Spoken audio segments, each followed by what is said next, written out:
जय जगन्नाथ सांग मैंने आज आम सोनू का लाइफ विषय शुणा जावा। सोनू वाइफ दुई जन मध्य सब झगड़ा लगी रही गोटे दिन से मैरेज एनिवर्सरी आसीगला। वाइफ सोनू को गोटे दामी वाच गिफ्ट देले हेले हजबैंड फाइनेंशियल प्रॉब्लम छोटिया गिफ्ट आनी। सोनू को वाइफ किसी भावे बोले सोनू से वाच देखी गिफ्ट देवा मन कले दुई जन भितर पुणी झगड़ा शुरू होगला।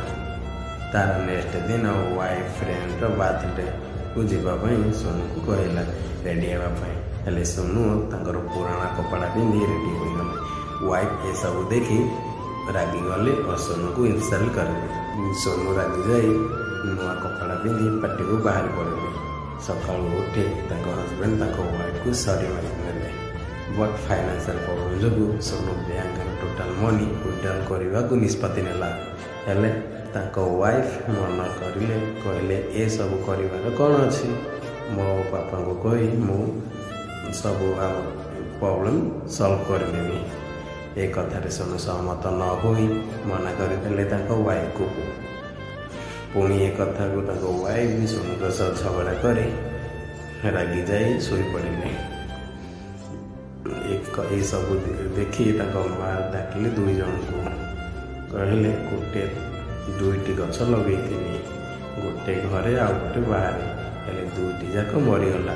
पुओ बो पचारे कौन पाई माँ कहले जो गछ घरे लगे डेली पानी दौले जे गछ बाहर लगे पानी देवा भूली जाऊली।